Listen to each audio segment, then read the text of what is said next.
Eu queria saudar o presidente da federação, deputado Marcos Ubiali, agradecer pelo convite, pela confiança e pela oportunidade de estar aqui mais uma vez aprendendo com vocês. Eu acho, Ubiali, que você deixa a federação com uma consciência de missão cumprida, né? O movimento em São Paulo é um movimento que se fortaleceu muito, é um movimento que nos dá um vigor para seguir adiante, pensando no movimento apaiano. E como diz Manuel Bandeira num dos poemas dele, você deixa a casa arrumada e cada coisa no seu lugar. Isso eu acho que é muito importante. E eu gostaria de parabenizar a equipe da federação também pela escolha desse tema, né? Eu confesso que eu tive um pouco de dificuldade em pensar se eu ia encarar ele ou não. Não porque não seja um tema importante, muito pelo contrário. Eu acho que o cumprimento vai exatamente pela coragem de se abordar esse tema, porque é um tema complexo e para o movimento apaiano é um tema polêmico. Mas é um tema que nos dá um certo trabalho, porque a gente tem dois elementos aí que são elementos difíceis de se pensar, né? O primeiro, quando a gente fala em movimento social. E se a gente for pensar em teoria dos movimentos sociais, por exemplo, a gente vai encontrar uma infinidade de teorias e não existe consenso, né? E depois, quando a gente junta a esse tema o movimento apaiano, né? E aí o que eu espero tentar refletir com vocês é de que forma que o movimento se enquadra dentro do contexto dos movimentos sociais, né? De que forma que as APAES se comportaram nesses 60 anos quando a gente fala em movimento social. Vamos passar? Bom, tá dando para ler? Eu cheguei no hotel, o negócio desconfigurou tudinho. Aquele negócio rosa ali, eu espero que não tenha ninguém preconceituoso ainda, mas não consegui mudar de jeito nenhum. Bom, eu falei que não existe consenso para movimento social, mas para a gente começar a conversar, a gente vai precisar de duas coisas. Primeiro, a gente vai precisar de arrumar um conceito que se enquadre dentro da proposta das APAES, dentro do trabalho que as APAES desenvolvem. E em seguida a gente vai ter que fazer uma jornada histórica para entender exatamente em que momento que o movimento apaiano surge, em que momento histórico que ele surge e como que ele se comporta como um movimento social. Esse conceito, né, diz que os movimentos sociais são ações sociopolíticas construídas por atores coletivos de diferentes classes sociais numa conjuntura específica de força na sociedade civil. Ele serve bem para a gente pelo seguinte: nós temos um movimento que tem uma certa heterogeneidade com relação, por exemplo, a questões sociais, mas que é um movimento que se aproxima muito por questões identitárias, né? O movimento apaiano é um movimento social que se aproxima por questão de identidade, né? Quem está aqui, os pais, sobretudo, as pessoas que têm parentes com uma pessoa com deficiência, se identificam com as outras, né? E se desenvolve também por questões socioeconômicas, como a gente vai ver mais adiante. Vamos passar? E aí, quando a gente fala em movimento social, a gente tem esses lembretes aí para a gente ir pensando já no início como que a APAES se comporta nessas questões, né? Os movimentos sociais possuem uma identidade e o opositor ou adversário e um projeto sociopolítico-cultural. Bom, isso tudo a gente tem e, em geral, o grande opositor dos movimentos sociais é o próprio Estado. Ele possui um campo de disputa no qual se desenrola o conflito, no nosso caso é o campo político, né, do convencimento. Ele tenta organizar e conscientizar a sociedade Aí fica um pensamento de que forma que a gente se comporta com relação a isso. Apresenta conjuntos de demandas, vias práticas de pressão e mobilização. Veja bem, aí a gente já tem um lembrete, um problema para levantar. O movimento apaiano foi sempre um movimento propositivo. Nunca foi um movimento historicamente de rua, de protesto. A gente pode falar, mas a gente teve o PNE no ano passado, e sim, tiveram estados como São Paulo que se mobilizaram muito. Sim. O que acontece é exatamente isso. A gente não tem o que a gente vai chegar nos dois últimos pontos, nem continuidade e nem permanência. A gente se organiza no momento da crise, né? É como se a gente deixasse... O movimento é muito conhecido por ser escola. É muito visto dessa maneira pelos teóricos. Então, eu tenho aqui uma autora que ela lista os vários movimentos sociais do Brasil e ela não menciona o movimento apaiano. E eu tive a oportunidade de estar com ela, eu perguntei por quê. Ela falou, não, porque vocês se caracterizam como uma instituição de oferta de serviço. Vocês são escola, né? Então a gente geralmente ocupa esses espaços públicos em momentos de grande conflito. É como se a gente fosse um movimento social por conveniência, né? Na hora que a coisa aperta, a gente se organiza, a gente não cria uma cultura de consciência, mas a gente vai para a rua, como aconteceu no PNE. E depois a coisa esfria novamente, né? Vamos embora? Pode passar. Bom... E aí, a gente tem que entender o seguinte, quando a gente fala em movimento social, primeiro que essa definição ela não pode ser feita comparando períodos distintos da história. Para cada período desse, a gente vai ver que apresentam-se atores diferentes, causas diferentes, opositores diferentes, né? Eu estou falando ali um pouquinho do olhar da história, mas comentando apenas essa lâmina, porque logo em seguida a gente entra um pouquinho na história dos movimentos sociais no Brasil, para a gente não se delongar muito nesse ponto. Quando a gente fala em movimento social, a gente tem que entender o seguinte, ele está muito atrelado à própria existência do homem sobre a Terra.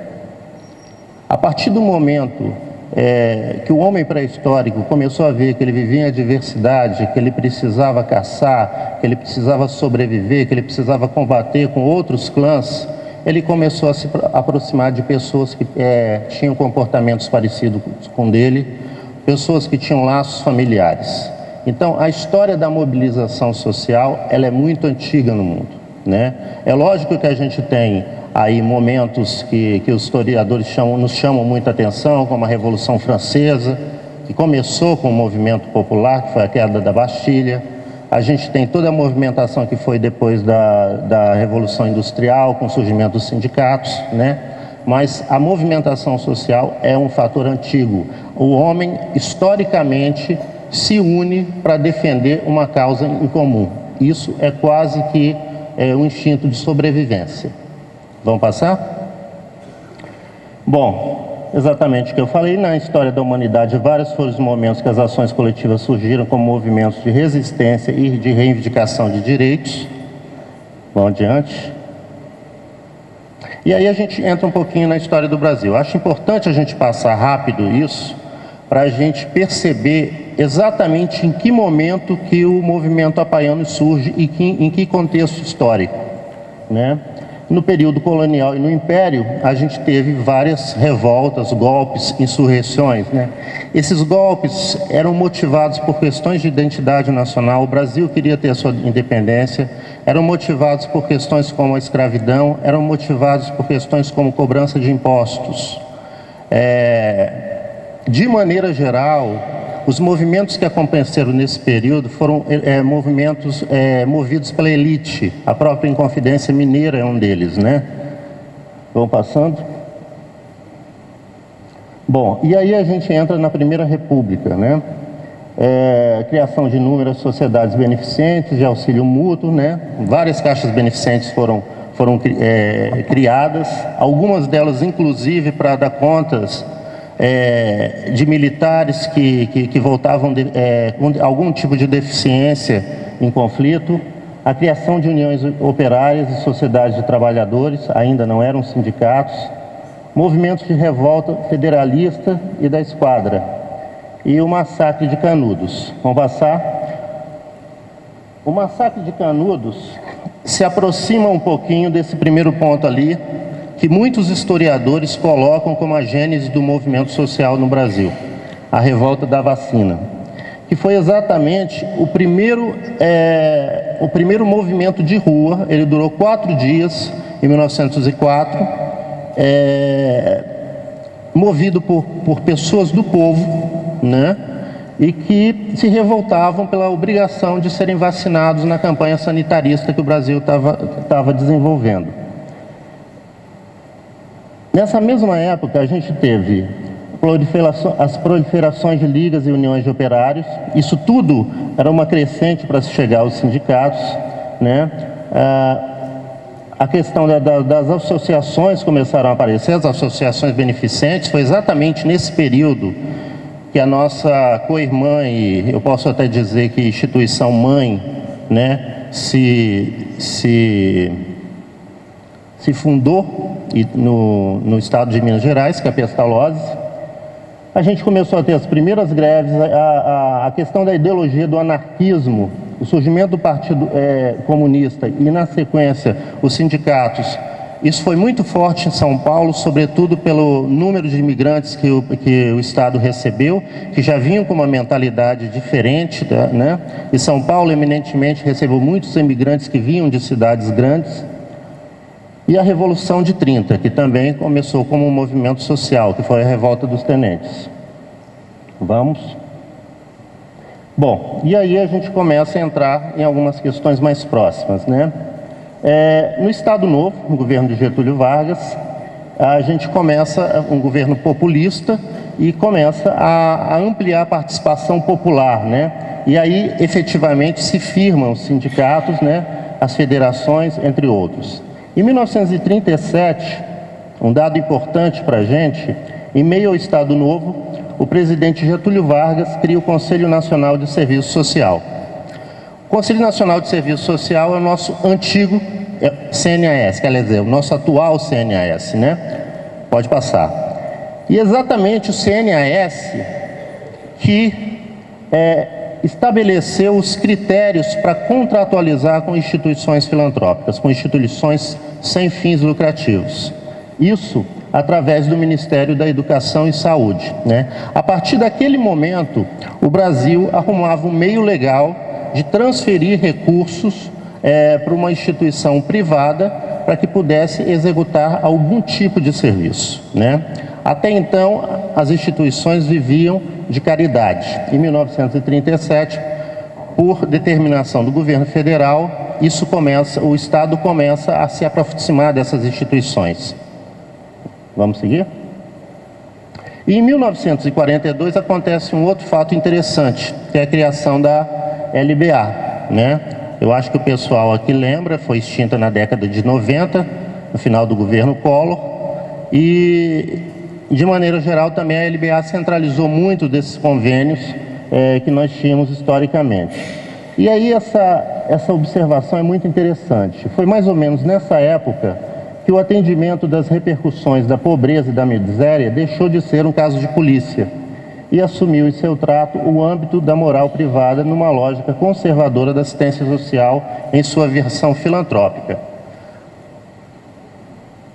Até o surgimento da LBA, questões como o desemprego, por exemplo, eram tidas como vagabundagem. E a pessoa que fosse pega perambulando pela rua, no Rio de Janeiro isso era muito forte, ela, inclusive, corria o risco de ser presa, né? A gente ainda tinha leis que limitavam muito o Estado, a movimentação de pessoas pobres nos espaços públicos, né? É até interessante, um exemplo só para citar para vocês, o Cartola, o compositor, era uma pessoa que vivia constantemente presa porque ele voltava para casa de madrugada carregando o violão, a polícia passava e levava. E quem ia lá tirar ele da cadeia era a Vila Lobos, que falava, não, vocês estão prendendo um gênio e tal, né? Mas era essa a mentalidade que a gente tinha nessa época. E exatamente nesse momento que a questão da pobreza passa a ser uma questão de assistência social por essa lógica filantrópica, né? O Brasil assume esse caráter da filantropia. Pode passar?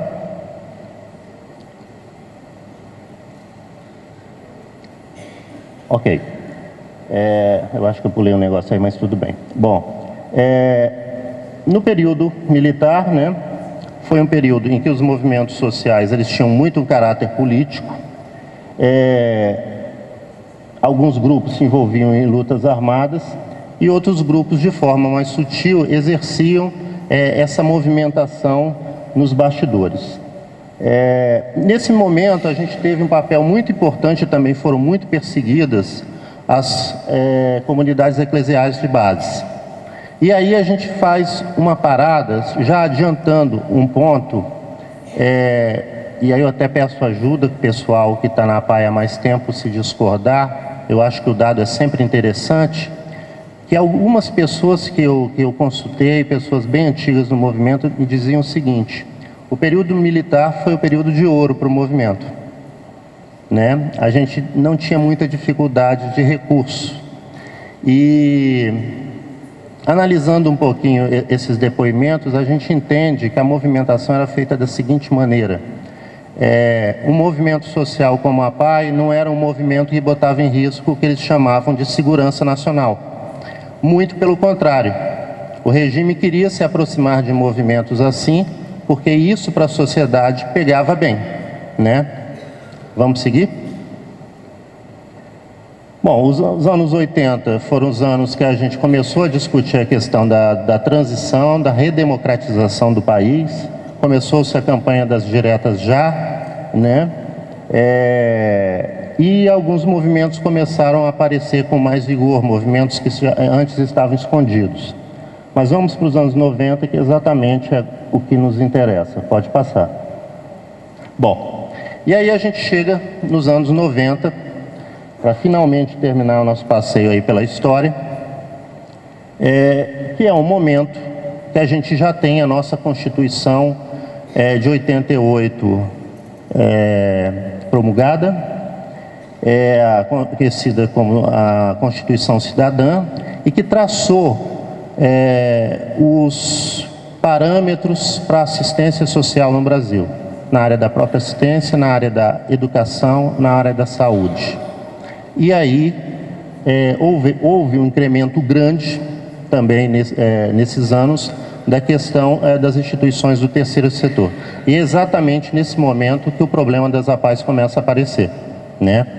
Quando a gente começou a rever essas formas de recurso, de que forma que isso era repassado, de que forma que a instituição se adequava às políticas de saúde, assistência, de educação, a gente começou a ter, vamos dizer, mais conflitos com o Estado, né? Eu acho até que a partir desse momento a gente começa a perceber o movimento apaiano mais proativo, tanto no âmbito político quanto no âmbito da mobilização. Vamos passar. Ok. Bom, isso sempre eu trago porque a gente está falando, agora vamos entrar especificamente na APAE, é bom a gente entender um pouquinho do que a gente está falando. A pessoa com deficiência foi vista no decorrer dos anos de formas diferentes, assim como também a nomenclatura delas foi mudando. A gente tem duas grandes etapas, né, para se analisar a deficiência, quando a gente olha isso sobre um âmbito histórico.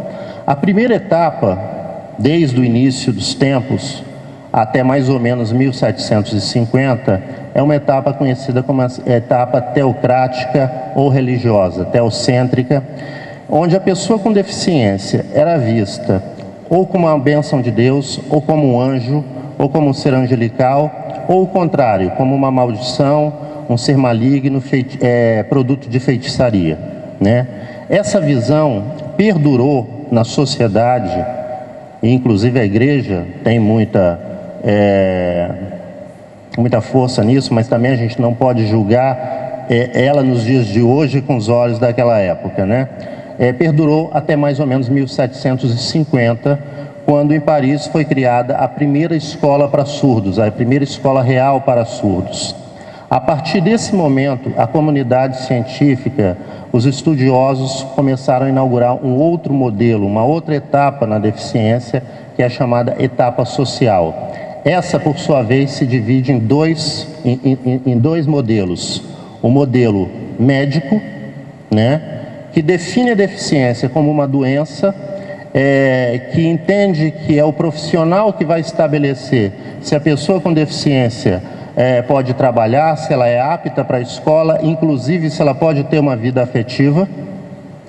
E depois, mais ou menos no final da década de 70 e início da década de 80, começa a se discutir no mundo o modelo social, que é um modelo que não foca na questão da deficiência, mas entende que a questão da deficiência é uma questão de direitos humanos, ou seja, o que torna um sujeito deficiente não é uma ou outra dificuldade que ele tem, mas sim a barreira que a sociedade impõe a ele, né?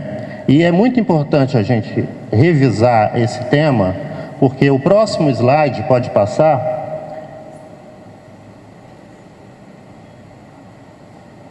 Pode passar. Depois eu volto naquele ali, aconteceu alguma coisa.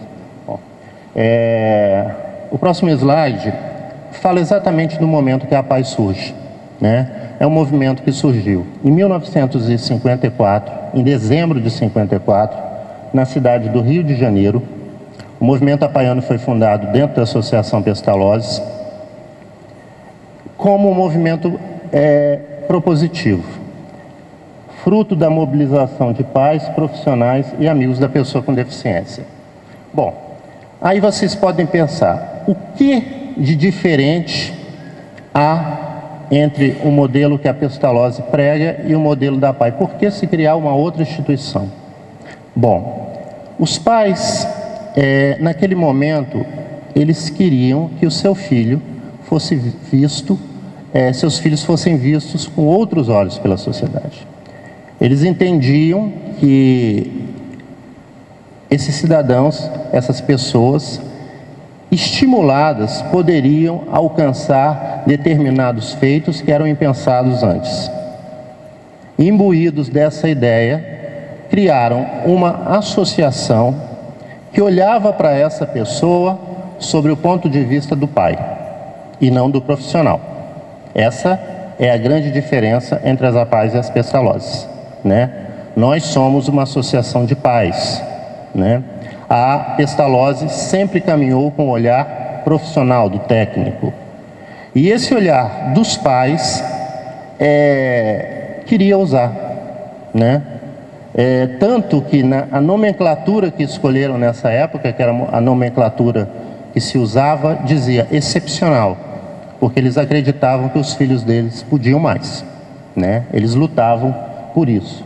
E aí, aquele slide anterior era exatamente para a gente situar numa questão que é muito importante vocês pensarem e vocês gravarem. Eu acho que a gente debateu muito sobre isso, e isso é um mérito do movimento apaiano que a gente tem que levar para casa e tem que guardar com muito carinho. Eu falei que o modelo social no mundo começa a ser discutido no final da década de 70, início da década de 80. Já em 1954, né, essas famílias inauguram no Brasil, numa atitude de pioneirismo, esse novo modelo, né? Elas entendem que uma educação para o filho delas tem que ser dada de maneira que a educação se adapte ao sujeito e não o contrário, né? Que a reabilitação seja uma reabilitação que se adapte a esse sujeito e não ele tenha que se adaptar ao modelo dado de atendimento clínico, por exemplo, né? Então, eu acho que isso é um ganho imenso que a gente tem que pensar e refletir muito sobre isso, né? Quase 20 anos depois, aliás, mais de 20 anos depois, esse assunto começa a ser debatido no mundo. E o movimento apaiano já tinha essa ideia no Brasil, né? Eu acho que exatamente por isso, que apesar das adversidades, porque o ano de 54 foi um ano muito complicado, né? Em agosto morria Getúlio Vargas, assumia Café Filho numa crise terrível, que 10 anos depois, nós já tínhamos um número significativo de APAES espalhados pelo Brasil. Eu costumo dizer que a coisa se espalhou, a ideia ganhou adeptos e se espalhou como se fosse uma coqueluche boa, uma coqueluche do bem. Porque é impressionante o crescimento do movimento, digamos aí, nos primeiros 20, 25 anos. É realmente muito impressionante. Vamos passar? Não, por favor, você volta para aquele anterior. Esse. Bom, e aí a gente precisa entender um pouco a amplitude desse movimento, né? Já que a gente está falando em movimento social, se pode pensar o seguinte: se a gente pensa hoje, o número de usuários que as APAES têm são cerca de 270 mil no Brasil. É um número muito pequeno para fazer pressão, é o que vem logo na nossa cabeça, né? Mas a coisa não tem que ser vista, quando a gente fala de movimento social, dessa maneira. A gente tem que imaginar, por exemplo, que o censo de 2000, que é o mais correto com relação à deficiência, diz que a gente tem no Brasil 14% da população são pessoas com algum tipo de deficiência. Hoje, 14% da população daria mais ou menos 30 milhões e 800 mil pessoas. Existe uma socióloga argentina chamada Liliana Pantano, que eu indico de vocês procurarem os livros dela, que ela se especializou na questão da deficiência, né? O estudo social da deficiência. E aí ela faz uma pergunta muito interessante, né? A quem toca a deficiência? A deficiência toca esse 14%. Agora, a quem envolve a deficiência? Aí a gente tem família, a gente tem os profissionais, a gente tem os vizinhos. E se a gente for pensar, hipoteticamente, numa família, que a gente sabe que é muito mais, de 3 pessoas, né, esse número já vai para 42% da população brasileira. São pessoas que são envolvidas pelo problema da deficiência, né? A outra questão, a gente não vai entrar, mas a deficiência é sim um fato social, porque ela causa impacto na sociedade, e aquilo que eu já falei lá atrás, o movimento de pessoas com deficiência, em geral, é um movimento guiado pelo paradigma da identidade, né? E também pelo paradigma socioeconômico. Por quê? Porque a gente tem que entender que a parcela atendida pelas APAES, pelas pestalozes, em geral, é a parcela mais pobre da população, né? Agora você pode voltar. Aí. Bom, e aí, retomando ao movimento apaiano, ele surge como um movimento que tem um olhar individual, mas uma abordagem coletiva. A APAE, o que é? É o capital social. E aí eu acho que a gente tem que se centrar muito nisso também. A APAE é o capital social dessas famílias, né? Significa dizer o quê? Que ela é uma instituição que explora serviços? Não, né? Ela é uma instituição que foi criada pelo ponto de vista dessas famílias e que se tornou um feito que essas milhares de famílias no Brasil, ao longo desses 60 anos, conseguiram concretizar. A APAE de Araraquara que está lá é um feito das famílias que estão lá, né? E a instituição em si, ela se caracteriza como o quê? O usuário que está lá é o capital individual, mas a instituição é o capital social dessas famílias. Vamos passar? Aí eu vou ter que ajudar vocês, vou ter que ajudar a mim mesmo, né? Porque está difícil, mas vamos ver. Bom, o ciclo no meio ali é identidade. E aí a gente tem 4 ciclos em volta. Esse gráfico é para mostrar como que é difícil a gente se caracterizar. Eu costumo brincar e dizer que o movimento sofre de esquizofrenia. Ele não sabe direito quem ele é, né? Por quê? Ele se apresenta como uma instituição que oferta serviço. Ele se apresenta como uma instituição de defesa e garantia de direitos. Ele se apresenta como uma instituição filantrópica mantida por recurso público, e ele se apresenta como uma empresa de responsabilidade social. Essa é a nossa grande dificuldade, é dividir esses espaços, ter condição de dividir esses espaços, tanto dentro da nossa cabeça, quanto no dia a dia da instituição, né? Porque o que acontece com o movimento? A cada vez mais a gente está preocupado com recurso que não entrou, com convênio que não fechou. Essa é a nossa vida diária, a nossa rotina diária. Mas a gente está se afastando da família. E não existe movimento social sem a família, né? A gente tem depois eu vou mostrar no slide, a gente tem uma atividade que a gente faz anualmente, e eu sempre faço questão que as famílias, que os usuários, que os alunos apareçam nessa manifestação usando o uniforme da APAE. Os profissionais não. Eu acho que a gente tem que mostrar a cara da família, né? A gente não pode apresentar para a sociedade, é lógico que o profissional veste a camisa, mas a gente tem que apresentar para a sociedade a cara da mobilização social, a cara do movimento social, né? E mostrar que, na verdade, nós não estamos brigando por serviço, nós estamos brigando por direitos. Vamos seguir? Bom, e aí se discute muito isso no mundo hoje. A gente falou em modelo religioso, a gente falou em modelo social, e hoje se discute o modelo da autogestão, né, que é o que se chama do novíssimo modelo do desenvolvimento inclusivo. Eu vou passar rapidamente, só para a gente ter uma ideia do que a gente tem que trabalhar como agenda dentro do movimento hoje, para a gente realmente estar conectado com a realidade do mundo lá fora. Primeiro, para existir desenvolvimento inclusivo, a gente precisa valorizar o capital humano, né? Nós vimos aqui o rapaz de Araraquara cantando a Ave Maria, né? Isso é valorizar o capital humano, é acreditar, é lutar, é valorizar, é dar oportunidade para se desenvolver.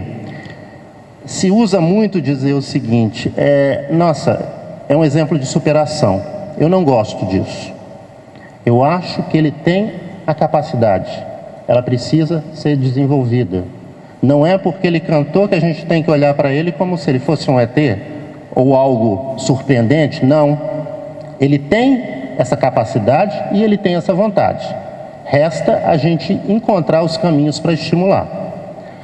Valorizar o capital social, sobretudo os movimentos sociais e, sobretudo, neste contexto, as próprias famílias das pessoas com deficiência. Minha culpa, minha máxima culpa. A gente não organiza encontro de pais, a gente não organiza encontros recreativos de pais, por exemplo, que não é só problema que a gente tem que botar na cabeça deles. A gente tem que aproximar esse pessoal e valorizar, assim, esse capital social. Inovação tecnológica. O que eu quero dizer com isso?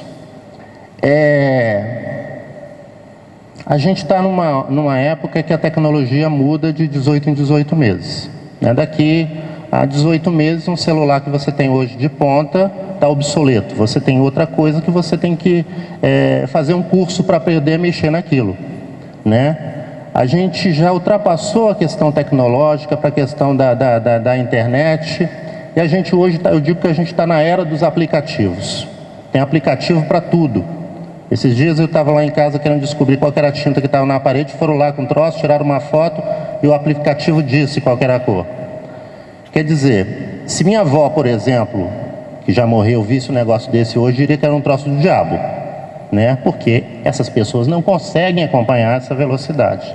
Agora, eu não posso falar em inclusão de pessoa com deficiência se o aluno na escola regular, na escola comum, está usando tablet, está usando tela multimídia e a gente ainda está com lápis e caderno. Então, inclusão é trazer o sujeito para a sua época. Eu não posso fazer uma inclusão de qualquer jeito, entendeu? Eu não posso dizer, ai que lindo, ele aprendeu a fazer ponta no lápis, que não. Eu tenho que conectar ele com a realidade do mundo, né? E a gente precisa lutar e oferecer isso para essas pessoas. Conseguir encaixar ele na época dele. Investimento público, eu nem preciso dizer, né? Eu acho que inclusão, e isso eu acho que é um dos grandes pecados do Estado é esse. O Estado ainda não entendeu que inclusão custa caro. A gente negociou recentemente um per capita com o governo do Estado, e o nosso per capita, pelo Fundeb, dava mais do que o per capita para um aluno da escola comum. E a gente teve que desfiar um rosário para o Tribunal de Contas, explicando que se a gente deseja que esse aluno progrida e que amanhã ou depois ele possa ir para o mercado de trabalho, ele possa ir para uma escola comum, a gente tem que investir de forma diferenciada. Seguridade jurídica, para tudo isso que eu falei, a gente precisa ter leis, né? E cada vez leis mais específicas. Se plantou uma ideia, a partir da redemocratização no Brasil, que a gente conseguiria desenvolver as políticas públicas de forma difusas, né? A mesma política para todo mundo.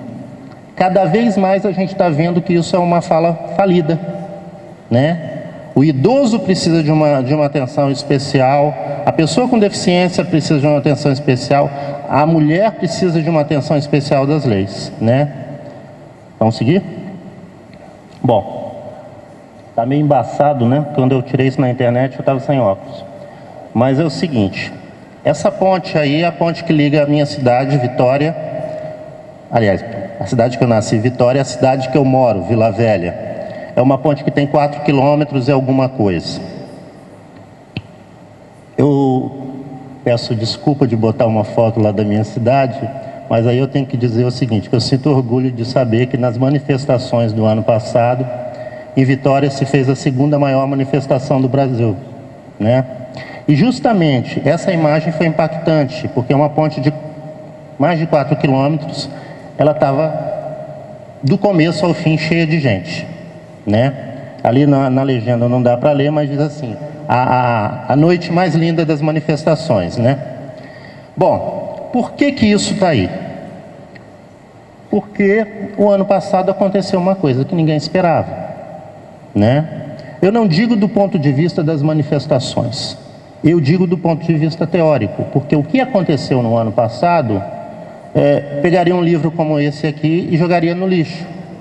Não se sabe mais nada de movimento social, porque se a gente for analisar as manifestações que tivemos no Brasil todo, elas não seguiam aquele modelo lá, elas não tinham um líder definido, elas não tinham uma agenda definida, elas simplesmente marchavam, né? Cada um com a sua demanda, cada um com o seu protesto. Mas no slide seguinte, no último ponto, eu vou justificar um pouco porque essa foto está aí. Porque há um aspecto que motivou essas manifestações, que é um aspecto, uma ferramenta que a gente precisa aprender a usar e tem também que saber usar com muito cuidado. Pode passar. Bom, rapidamente, a gente está falando aí de novos elementos de mobilização social. Primeiro, a gente precisa criar redes de mobilização. O que é isso? Eu garanto para vocês que se a gente fosse para a rua na época do PNE, levando o movimento negro, levando o movimento de meninos de rua, levando o movimento dos sem-tetos, a gente teria muita mais força, né? Isso é criar rede de cooperação, né? É compartilhar a causa para poder ganhar força, para ganhar pressão política. A gente não aprende a fazer isso. A gente se coloca lá no nosso quadrado, né? E se fecha e esquece que a pessoa com deficiência, ela tem outras identidades. Ela é criança, ela é pobre, ela é negra, ela é rica, ela tem outras identidades e ela também tem que ocupar esses espaços, assim como eles também podem ocupar os nossos espaços. Representatividade política. Duas questões, dois aspectos. O primeiro, precisamos reforçar a nossa participação nos conselhos. Isso é importantíssimo. Isso também é mobilização social. O segundo é uma questão que há 16 anos atrás, quando eu entrei no movimento, eu criticava muito. Mas a gente amadurece, né, e consegue ver as coisas de uma outra forma. Nós precisamos de representantes políticos também dentro do Legislativo Municipal, Estadual e Federal. Os convencimentos nesse espaço de poder não se faz só com pressão, mas também com articulação política. E os grupos que não são representados ficam à margem. E a gente tem que entender que, aos olhos de grande parte dos políticos, a pessoa com deficiência não é moeda de troca política. Ela tem pouco valor no mercado político. Por quê? Se colocou na cabeça dessas pessoas que elas não geram voto, né? Então aí a gente tem que reforçar isso, o quanto que é importante a gente realmente tomar partido, se definir, defender uma bandeira política também, uma bandeira que seja favorável a nós. Hoje eu entendo essa importância. A advocacy é um instrumento novo, relativamente novo, mas eu vou pular ele, só vou dizer o que é, porque aquilo só dá um curso. É uma ferramenta discutida internamente, que você precisa analisar de várias formas, em que você se coloca numa situação de propor mudanças ao governo com argumentos seguros, né? Nós conseguimos fazer isso lá no Espírito Santo. Você se cerca de legislação, de argumento, e quando você sabe mais do que o próprio governo, você consegue convencê-lo a fazer a mudança. Também é uma forma de mobilização social. Capacidade de mobilização, a gente já falou sobre isso, e vai voltar lá no final. Envolvimento dos atores interessados. Não existe manifestação sem os pais, também já falamos sobre isso. E aí é o ponto que eu queria chegar, é o empoderamento das novas ferramentas de mobilização social. Eu botei ali entre parênteses protocolo de imagem. O que é isso? Eu tenho no meu Facebook mais ou menos umas 300 APAES. E assim, é um exercício interessante ver as publicações, porque a gente se dá conta que a gente não tem um modelo de imagem definido. E aí, quando você começa a se aproximar da instituição, você vai, você tem o Facebook da instituição, mas quem é que operacionaliza isso? A pessoa não sabe. Foi um profissional que abriu, foi um professor, foi um pai, e isso está totalmente desconectado do projeto da instituição, né? E a gente tem que entender o seguinte, aquela manifestação foi tocada através de rede social. Ou seja, o número de pessoas que estão vendo aquilo ali, de certa forma, está nos julgando, né? E se a gente não tem esse modelo definido, ou se a gente usa, o que é muito comum, um Facebook que supostamente seria institucional, para apresentar posicionamento religioso, para apresentar piadas de mau gosto, muitas vezes piadas preconceituosas, para colocar o sujeito, essa pessoa que a gente defende, numa posição de coitado, ou para apresentar um serviço ruim que seja, a gente está sendo julgado a partir disso, né? Chamando só atenção para uma dessas publicações que eu vi ontem ou anteontem, era simplesmente um vídeo horroroso, onde determinado, não posso falar o nome aqui, determinado político, que foi muito perseguido perseguido não, né? Foi justiça sobre essas questões de direitos humanos, fazia uma declaração horrorosa, né? Uma declaração racista, preconceituosa, e a pessoa, usando o Facebook da APAE, colocava embaixo, esse tem que ser o nosso presidente. Veja bem, gente, a gente milita primeiro numa instituição que defende a diversidade, uma instituição que defende a vida. A gente não pode aceitar uma coisa dessa. Agora, essa APAE passa a ser vista pela comunidade por essa ótica. Então, eu não acredito, por exemplo, no modelo único no Brasil, um país como o nosso. Mas eu acredito em modelos que podem ser implantados no Estado. E aí, eu acho que isso é um meia-culpa também, porque eu estou vendo isso no meu Estado, Biali. Eu acho que é um projeto que os presidentes de federação têm que assumir de tomar as rédeas desse controle de imagem, né? da capacitação, definir, ó, é você que vai manobrar o Twitter, é você que vai manobrar o Facebook, e a visão do movimento é essa aqui, né? A imagem que a gente quer promover é essa aqui. Porque se a gente não consegue isso, a gente não consegue defender uma causa, né? O nosso poder de mobilização está totalmente desconectado. Vamos seguir? Bom, e aí, a gente já está caminhando para o fim. Quando a gente fala de movimentos sociais, a gente vai levantar, né, velhos e novos desafios que a gente tem pela frente. Primeiro, que já foi dito muito aqui, a gente tem que recuperar o protagonismo e a participação das famílias. Esses dias alguém me deu uma ideia que eu fiquei pensando muito. Os nossos congressos, por mais que a gente tente fazer deles congressos totalmente científicos, a gente sabe que eles não chegam a isso, né? Até pelas especificidades, etc. e tal. Mas nós precisamos também trazer as famílias para dentro dos congressos, né? Eu acho que é Minas que tem um projeto muito interessante, que é a Escola de Paz.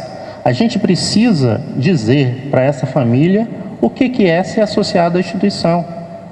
A gente tem que fazer, muitas vezes a gente tem que fazer essa família acreditar no potencial do filho dela, porque algumas não acreditam, né?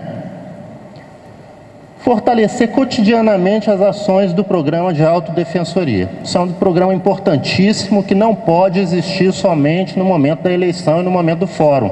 A gente tem que ter ações diárias dentro da instituição, entendeu? De conversa, de formação, de discutir temas da atualidade. A gente precisa conectar esse sujeito com a sua época. Construir redes de cooperação, já falamos sobre isso. Estabelecer agendas comuns dialogadas. Volto a dizer, isso é fácil de fazer dentro de um estado, talvez complicado fazer no Brasil inteiro. Nós vamos ter especificidades, sim.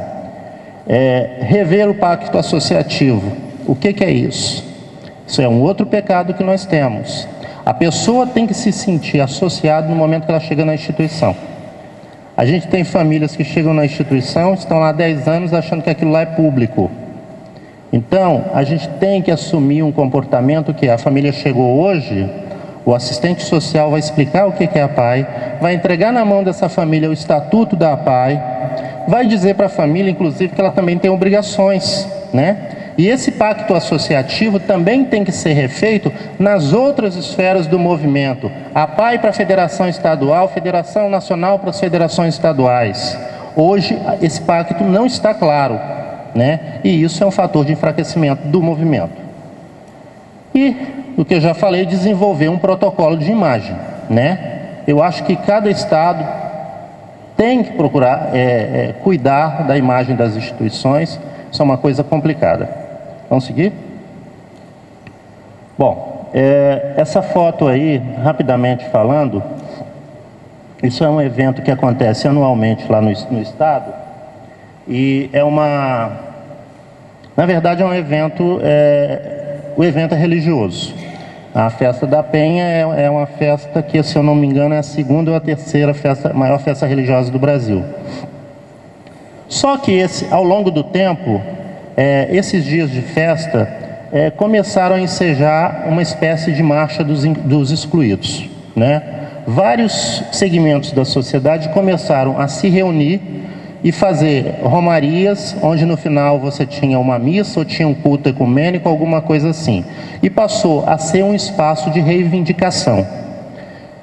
E, através da frente do Fórum Permanente da Pessoa com Deficiência, isso não é uma realização do movimento apaiano, nós participamos, através desse fórum se criou uma coisa chamada Romaria das Pessoas com Deficiência. Ela já está na 10ª edição. Esse ano porque acontece algumas semanas depois da Páscoa, nós tivemos a participação de mais de 4.000 pessoas, de todos os segmentos da pessoa com deficiência.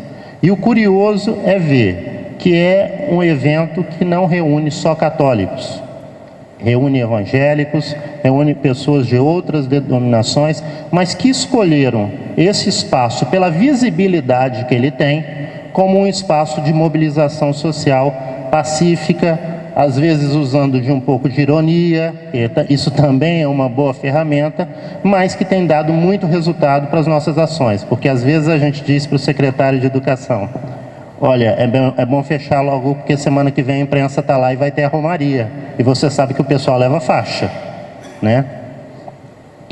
Bom, o que está faltando para a gente? A gente precisa recuperar a nossa autoconsciência de mobilização. Nós temos um poder imenso de mobilização. E além desse poder de mobilização, nós temos uma causa que causa comoção. Uma coisa é você botar pessoas, né, de determinado segmento sindical e etc. e tal na rua, fechando o trânsito. Uma coisa é você colocar um cadeirante que está denunciando para a sociedade que ele não tem um atendimento digno, né? Isso causa comoção, e a comoção, a gente sabe, causa adesão da sociedade. Não que a gente vai explorar isso, né? Mas isso tem que estar sempre na nossa manga e dizer para o prefeito: olha, não vai ser bom a gente ir para a rua. A gente sempre tenta conversa antes, né? Mas a gente precisa recuperar essa consciência de mobilização. E precisamos incutir isso nas famílias, né?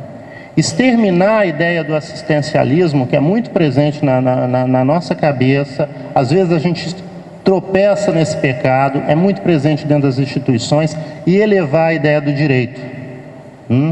Quando eu falei lá daquelas etapas todas da deficiência, eu não quero dizer que aquilo está marcadinho e acabou, não. Nós temos pessoas dentro das nossas instituições que ainda pensam com uma mentalidade religiosa. Nós temos profissionais que ainda pensam numa mentalidade médica. A gente ainda ouve profissional dizer: este menino foi um anjo que caiu do céu. Quando a gente deveria assumir hoje que o maior desafio que a gente tem é saber que essas pessoas, mesmo com as limitações que elas têm, a gente tem que buscar que elas sejam vistas pela sociedade não como especiais. Especial é o super-homem, a Mulher Maravilha. Eles não têm superpoderes. A gente quer que eles sejam vistos com naturalidade, como cidadãos comuns, que têm os mesmos direitos de todo mundo. Porque a superproteção também é uma forma de discriminação. E ressignificar sempre o sujeito. Vamos passar. Agora, é engraçado, não sei o que aconteceu com a minha apresentação, não, mas tudo bem. Volta lá. Ressignificar sempre o sujeito. O que significa isso? Significa que a gente não pode nem ordenar as nossas atividades dentro da instituição, nem pensar em nenhum tipo de mobilização social, se a gente também está desconectado desse sujeito. Se a gente também olha para esse sujeito com os olhos de 60 anos atrás. Esse sujeito progrediu dentro da sociedade. O Brasil tem legislações que são importantes e que são modernas quando o tema é deficiência. Se elas são postas em práticas, aí é uma outra história. Mas a gente precisa acompanhar a evolução desse sujeito. Não podemos levar mais essas pessoas para a rua, ou para um festival Nossa Arte, ou para uma Olimpíada, e tratá-las como coitados. Eu, por exemplo, eu posso levar pedrada aqui agora, mas eu vou dizer uma coisa, aproveitar que o nosso coordenador de esporte está ali. Eu sou contrário ao modelo de Olimpíada e Festival Nossa Arte que nós temos hoje. Porque isso foi criado numa época que essas pessoas não tinham opção. Então se fazia uma coisa que sempre é fechada, né? Acaba que o público são eles mesmos.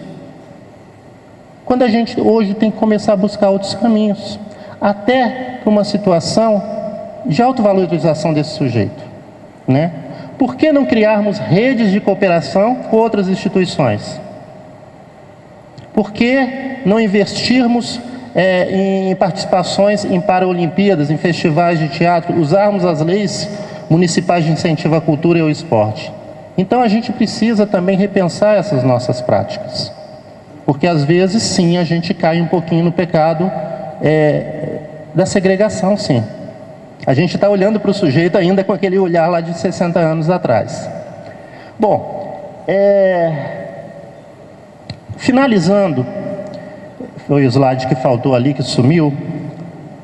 O que falta hoje é a gente ter consciência que esse sujeito, esse sujeito com S maiúsculo, ele não pode ser visto de forma alguma pela ótica da deficiência que ele tem, né? Ele é uma pessoa. A deficiência, por pior que ela seja, é uma dificuldade, mas não é uma desgraça e não é isso que define essa pessoa, né? Eu brinco um pouco, a gente tem que tirar o sujeito também dentro da redoma, né? E entender, inclusive, que ele tem uma dimensão individual, que ele tem uma dimensão coletiva, que ele participa de grupos, família, igreja, está na PAI, está na escola regular. Ele tem uma dimensão política, pode ser pouco explorada, mas ele tem. Ele tem uma dimensão sociocultural, religiosa, econômica, tudo isso, né? Ou seja, sim, ele tem uma deficiência, mas ele é criança. Ele pode ser homem, pode ser mulher, ele pode ser negro, ele pode ser branco, ele pode ser amarelo, ele pode ser homossexual, né? Ele é uma pessoa com múltiplas deficiências, com múltiplas identidades. E ele tem que ser visto dessa forma, como pessoa e não como deficiente, né? Espero que a provocação tenha servido. Eu às vezes fico preocupado quando alguém me chama, porque eu provoco demais, mas eu acho que a gente tem que começar a ter coragem de enfrentar esses temas dentro da nossa instituição, no nosso dia a dia, né? É isso, muito obrigado.